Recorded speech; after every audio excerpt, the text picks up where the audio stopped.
ನಮಸ್ಕಾರ ಸ್ನೇಹಿತರೆ, welcome to info T V Kannada. ಇವತ್ತಿನ ವಿಡಿಯೋದಲ್ಲಿ ಗೃಹಲಕ್ಷ್ಮಿ ಯೋಜನೆಯ ಫಲಾನುಭವಿಗಳಲ್ಲಿ 4 ಲಕ್ಷ ಫಲಾನುಭವಿಗಳಿಗೆ ಗೃಹಲಕ್ಷ್ಮಿ ಯೋಜನೆ ಹಣ ಬಂದಿಲ್ಲ. ಅದಕ್ಕೆ ಕಾರಣವೂ ಸಹ ಸರ್ಕಾರದವರು ತಿಳಿಸಿದ್ದಾರೆ ಮತ್ತು ಸರ್ಕಾರದವರು ಒಂದು ಹೊಸ ಸೂಚನೆಯೂ ಸಹ ಗೃಹಲಕ್ಷ್ಮಿಯರಿಗೆ ಕೊಟ್ಟಿದ್ದಾರೆ. ಏನು ಅಂತ ನಾನು ಈ ವಿಡಿಯೋದಲ್ಲಿ ನಿಮಗೆ ಕಂಪ್ಲೀಟ್ ಮಾಹಿತಿನ ನೀಡ್ತೀನಿ. ನೀವೇನಾದರೂ ಫಸ್ಟೇ ನಮ್ಮ ಚಾನಲ್ ನೋಡ್ತಾ ಇದ್ದರೆ ಪ್ಲೀಸ್ ಸಬ್ಸ್ಕ್ರೈಬ್ ಮಾಡ್ಕೊಂಡು ನೋಡಿ ಮತ್ತು ವಿಡಿಯೋನ ಎಲ್ಲೂ ಸ್ಕಿಪ್ ಮಾಡ್ದಿರ ನೋಡೋದ್ರಿಂದ ನಿಮಗೆ ಕಂಪ್ಲೀಟ್ ಮಾಹಿತಿ ಸಿಗುತ್ತೆ. ನಿಮಗೆಲ್ಲ ಗೊತ್ತಿರೋ ಹಾಗೆ ಗೃಹಲಕ್ಷ್ಮಿ ಯೋಜನೆಯ 11ನೇ ಕಂತಿನ ಹಣ ಎಲ್ಲ ರಿಲೀಸ್ ಆಗಿದೆ. ಆಲ್ಮೋಸ್ಟ್ ಎಲ್ಲರ ಒಂದು ಮಹಿಳೆಯರ ಅಕೌಂಟ್ಗೆ ಜಮಾ ಆಗಿದೆ ಅಂತಲೇ ಹೇಳ್ಬೋದು. ಆದರೆ ಈಗ ಸರ್ಕಾರದವರು ಒಂದು ಮಾಹಿತಿನ ಕೊಟ್ಟಿದ್ದಾರೆ. ಏನು ಅಂದರೆ ಕೆಲವೊಂದು ಮಹಿಳೆಯರಿಗೆ ಈ ಒಂದು ಹಣ ಜಮಾ ಆಗಿಲ್ಲ. ಅಂದರೆ 1,78,000 ಮಹಿಳೆಯರಿಗೆ ಈ ಹಣ ಜಮಾ ಆಗಿಲ್ಲ. ಏನಕ್ಕೆ ಜಮಾ ಆಗಿಲ್ಲ, ಯಾವ ಕಾರಣದಿಂದಾಗಿ ಅಂತಲೂ ಸರ್ಕಾರದವರು ತಿಳಿಸಿದ್ದಾರೆ. ಅದು ಏನು ಅಂದರೆ ಈ ಒಂದು ಗೃಹಲಕ್ಷ್ಮಿ ಯೋಜನೆ ಅಡಿಯಲ್ಲಿ ಒಟ್ಟು 1,25,00,000 ಫಲಾನುಭವಿಗಳಿದ್ದಾರೆ. ಈ ಪೈಕಿ ಹಣವನ್ನು ಪಡ್ಕೊಂಡಿರೋರ ಸಂಖ್ಯೆ ಎಷ್ಟಿದೆ ಅಂದರೆ 1,21,00,000 ಮಹಿಳೆಯರಿಗೆ ಹಣ ಜಮಾ ಆಗಿದೆ ಅಂತೆ. ಆದರೆ 4 ಲಕ್ಷ ಮಹಿಳೆಯರಿಗೆ ಗೃಹಲಕ್ಷ್ಮಿ ಹಣ ಬಂದಿಲ್ಲ. ಯಾಕೆ ಅಂದರೆ ಇವರೆಲ್ಲರೂ IT ಕಟ್ಟಿರೋ ಅಂಥವ್ರು ಆಗಿದ್ದಾರೆ ಮತ್ತು GST ಪಾವತಿ ಮಾಡ್ತಿದ್ದಾರೆ ಅನ್ನೋ ಕಾರಣಕ್ಕೆ ಇವರಿಗೆ ತಡೆ ಇಡಲಾಗಿದೆ ಅಂತ ತಿಳಿಸಿದ್ದಾರೆ. ಮತ್ತು 47,000 ಮಹಿಳೆಯರು NPCS ಆಧಾರ್ ಅಪ್ಡೇಟ್ ಆಗಿಲ್ಲ ಮತ್ತು 57,000 ಮಹಿಳೆಯರ NPCI ಇನ್ಯಾಕ್ಟಿವ್ ಆಗಿದೆ ಅನ್ನೋದನ್ನು ಇಲ್ಲಿ ಸರ್ಕಾರದವರು ತಿಳಿಸ್ಕೊಟ್ಟಿದ್ದಾರೆ. ಈ ಎಲ್ಲ ಕಾರಣಗಳಿಂದ ಈ ಒಂದು ಯೋಜನೆಯಡಿ 4 ಲಕ್ಷ ಫಲಾನುಭವಿಗಳಿಗೆ ಹಣ ತಲುಪಿಲ್ಲ ಅಂತ ಇವಾಗ ಇದಕ್ಕೆ ಸಂಬಂಧಪಟ್ಟಂಥ ಅಧಿಕಾರಿಗಳು ಮಾಹಿತಿನ ನೀಡಿದ್ದಾರೆ. ಸೊ ಯಾರಾದರೂ ಈ ವಿಡಿಯೋನ ನೋಡ್ತಾ ಇದ್ದರೆ ದಯವಿಟ್ಟು ನಿಮ್ಮ ಒಂದು NPCS ಇಲ್ಲ ಆಧಾರ್ ಅಪ್ಡೇಟನ್ನೆಲ್ಲ ನೀವು ಮಾಡ್ಕೋಬೇಕಾಗುತ್ತೆ.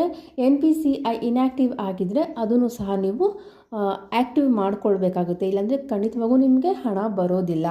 ಮತ್ತು ಇನ್ನುಳಿದ 1,78,000 ಮಹಿಳೆಯರು ಏನಿದ್ದಾರೆ ಅವ್ರಿಗೆ ಹಣ ಕ್ಯಾನ್ಸಲ್ ಆಗಿದೆ. ಅಂದರೆ ಅವರು IT ಕಟ್ತಾ ಇದ್ದಾರೆ, GST ಪಾವತಿ ಮಾಡ್ತಿದ್ದಾರೆ ಅನ್ನೋ ಒಂದು ಕಾರಣಕ್ಕೆ ಅವರ ಒಂದು ಗೃಹಲಕ್ಷ್ಮಿ ಅಪ್ಲಿಕೇಶನ್ನ ಕ್ಯಾನ್ಸಲ್ ಮಾಡಿದ್ದಾರೆ. ಹೀಗಾಗಿ ನಿಮಗೆ ಹಣ ಬರೋದಿಲ್ಲ ಅಂತ ಇವಾಗ ಅಧಿಕಾರಿಗಳು ಮಾಹಿತಿನ ನೀಡಿದ್ದಾರೆ.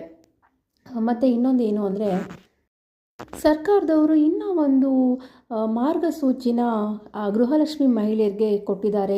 ಏನು ಅಂತಂದರೆ ಈಗ ಯಾರ್ಯಾರು ಒಂದು ಗೃಹಲಕ್ಷ್ಮಿ ಹಣನ ಪಡ್ಕೊತಾ ಇದ್ದಾರೋ ಅಂಥವ್ರಿಗೆಲ್ಲ ಸೈಬರ್ ಕ್ರೈಮ್ ಅವರು ಕರೆಯನ್ನು ಮಾಡ್ತಿದ್ದಾರೆ. ಅಂದರೆ ಅವ್ರಿಗೆ ಈ ಒಂದು ಮಹಿಳೆಯರಿಗೆ ಸೈಬರ್ ಕ್ರೈಮ್ ಮಾಡೋರು ಕಾಲ್ ಬರುತ್ತೆ. ಕಾಲ್ ಬಂದಾಗ ಅವ್ರು ಕೇಳ್ತಾರೆ, ಏನು ಅಂತ ಹೇಳ್ತಾರೆ ಅಂದರೆ ನಾವು ಮಹಿಳಾ ಮತ್ತು ಮಕ್ಕಳ ಇಲಾಖೆಯಿಂದ ಕಾಲ್ ಮಾಡ್ತಾಯಿದ್ದೀವಿ, ಇಲ್ಲ ಸರ್ಕಾರದಿಂದ ಕಾಲ್ ಮಾಡ್ತಾಯಿದ್ದೀವಿ, ನಾವು ನಿಮ್ಮ ಒಂದು ಈ ಗೃಹಲಕ್ಷ್ಮಿ ಆಗಿರ್ಬೋದು ಇಲ್ಲ ಅನ್ನಭಾಗ್ಯ ಯೋಜನೆ ಆಗಿರ್ಬೋದು, ನಿಮಗೇನಾದರೂ ಈ ಒಂದು ಯೋಜನೆಯಲ್ಲಿ ನಿಮಗೆ ಹಣ ಬರ್ತಾ ಇಲ್ಲ ಅಂದರೆ ನಾವು ಬರೋ ರೀತಿ ಮಾಡಿಕೊಡ್ತೀವಿ.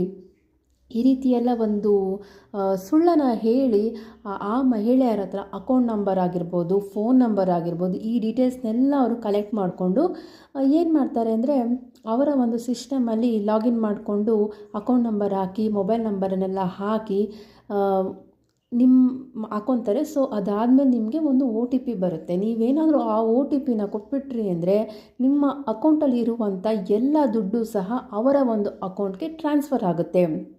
ಯಾಕಂದರೆ ಏನು ಒಂದು ಅಕೌಂಟಲ್ಲಿರೋ ಹಣ ಒಂದು ಟ್ರಾನ್ಸ್ಫರ್ ಆಗಬೇಕಂದ್ರೆ ನಿಮ್ಮ ಮೊಬೈಲ್ಗೆ ಬರುವಂಥ OTP ತುಂಬ ಮುಖ್ಯ ಆಗಿರುತ್ತೆ. ನೀವೇನಾದರೂ ಇವರು ನಮ್ಮ ಒಂದು ಗೃಹಲಕ್ಷ್ಮಿ ಯೋಜನೆ ಹಣ ಬರ್ತಾ ಇಲ್ಲ, ಸೊ ಇವ್ರು ಸರಿ ಮಾಡಿಕೊಟ್ಬಿಡ್ತಾರೆ ಅಂತ ಏನು ಸರಿಯಾಗಿ OTPನ ನೋಡ್ದಿರ ಹೇಳಿಬಿಟ್ರಿ ಅವ್ರಿಗೆ ಅಂದರೆ ನಿಮ್ಮ ಒಂದು ಬ್ಯಾಂಕಲ್ಲಿರುವಂಥ ಹಣ ಎಲ್ಲ ಸಹ ಖಾಲಿಯಾಗುತ್ತೆ.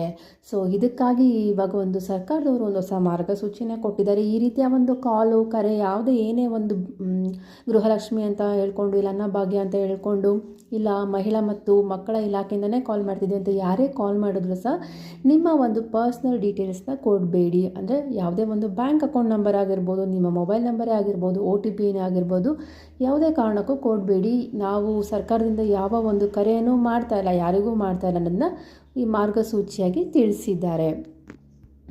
ನಿಮಗೆಲ್ಲ ಗೊತ್ತಿರೋ ಹಾಗೆ ಇವಾಗ ಎಲ್ಲ ಒಂದು ಡಿಜಿಟಲ್ ಆಗಿರೋದ್ರಿಂದ ಇವಾಗ ಒಂದು ಬ್ಯಾಂಕ್ ಅಕೌಂಟು ಟ್ರಾನ್ಸ್ಫರ್ ಮಾಡೋದಾಗಿರ್ಬೋದು, ಇಲ್ಲ ರಿಸೀವ್ ಮಾಡೋದಾಗಿರ್ಬೋದು, ನೀವೇನೇ ಒಂದು ಆನ್ಲೈನಲ್ಲಿ ತೊಗೊಬೇಕಂದ್ರೂ ಶಾಪಿಂಗ್ನೂ ಸಹ ನೀವು ಆನ್ಲೈನಲ್ಲೇ ಮಾಡ್ತೀರಾ. ಈ ಎಲ್ಲ ಕಾರಣದಿಂದ ಸೈಬರ್ ಕ್ರೈಮ್ ತುಂಬಾ ಜಾಸ್ತಿ ಆಗ್ತಿದೆ. ನೀವು ಬಹಳ ಎಚ್ಚರಿಕೆಯಿಂದ ಇರಬೇಕಾಗುತ್ತೆ. ಎಲ್ಲೇ ಒಂದು ಆಧಾರ್ ಕಾರ್ಡ್ ನಂಬರ್ ಕೊಡಬೇಕಂದ್ರೂ ಹುಷಾರಾಗಿರಬೇಕು. ಅಕೌಂಟ್ ನಂಬರ್ ಆಗಿರ್ಬೋದು, ಮೊಬೈಲ್ ನಂಬರ್ ಆಗಿರ್ಬೋದು, ಯಾರೇ ಒಂದು ಕಾಲ್ ಮಾಡಿ, ನಾವು ಬ್ಯಾಂಕ್ ಅವರೇ ಕಾಲ್ ಮಾಡ್ತಾಯಿದ್ದೀವಿ, ನಮ್ಗೆ OTP ಕೊಡಿ ಅಂದ್ರೂ ಸಹ ನೀವು ಕೊಡಬಾರ್ದು. ಅಲ್ಲಿ ಏನು ಮೆಸೇಜ್ ಬಂದಿದೆ ಏನು ಅಂತ ಕಂಪ್ಲೀಟಾಗಿ ಓದಿ ಅರ್ಥ ಮಾಡಿಕೊಂಡು ನೀವು ನೋಡಬೇಕಾಗುತ್ತೆ. ಯಾವುದೇ ಕಾರಣಕ್ಕೂ ಸಡನ್ನಾಗಿ ನೀವು OTPನ ಕೊಡಬಾರ್ದು. ಇದು ತುಂಬಾ ಕ್ರೈಮ್ ಆಗ್ತಾಯಿದೆ. ಸೊ ಎಲ್ಲರೂ ಈ ಒಂದು ಅಪರಾಧದ ಬಗ್ಗೆ ಎಚ್ಚರಿಕೆಯಿಂದ ಇರಬೇಕಾಗುತ್ತೆ. ಇಲ್ಲಾಂದರೆ ನೀವು ಕಷ್ಟಪಟ್ಟು ದುಡಿದಂಥ ದುಡ್ಡು ಯಾರ್ದೋ 1 ಸೆಕೆಂಡಲ್ಲಿ ಟ್ರಾನ್ಸ್ಫರ್ ಆಗಿಬಿಡುತ್ತೆ. ಸೊ ಹಾಗಾಗಿ ಎಲ್ಲರೂ ಎಚ್ಚರಿಕೆಯಿಂದ ಇದ್ದರೆ ಒಳ್ಳೆಯದು. ಈ ಒಂದು ಮಾಹಿತಿನ ದಯವಿಟ್ಟು ನಿಮ್ಮ ಅಕ್ಕಪಕ್ಕದ ಮನೆಯವ್ರಿಗಾಗಿರ್ಬೋದು, ಇಲ್ಲ ನಿಮ್ಮ ಸ್ನೇಹಿತರು ಸಂಬಂಧಿಕರಿಗೆ ತಿಳಿಸಿ. ಸೊ ಅವರು ಕೂಡ ಈ ಒಂದು ಸೈಬರ್ ಕ್ರೈಮಿಂದ ಎಚ್ಚೆತ್ಕೊಳ್ತಾರೆ ಮತ್ತು ಈ ಒಂದು ಹಣ ಕಳ್ಕೊಳ್ಳೋದ್ರಿಂದ ತಪ್ಪಿಸ್ಕೋಬೋದು ಅಂತಲೇ ಹೇಳ್ಬೋದು. ಮತ್ತು ನಿಮಗೇನಾದರೂ ಈ ಮಾಹಿತಿ ಸ್ವಲ್ಪ ಯೂಸ್ಫುಲ್ ಅನಿಸಿದ್ರೆ ಲೈಕ್ ಮಾಡಿ ಮತ್ತು ನಮ್ಮ ಚಾನಲ್ನ ಸಬ್ಸ್ಕ್ರೈಬ್ ಮಾಡಿ. ವಿಡಿಯೋ ನೋಡೋದಕ್ಕಾಗಿ ಧನ್ಯವಾದಗಳು.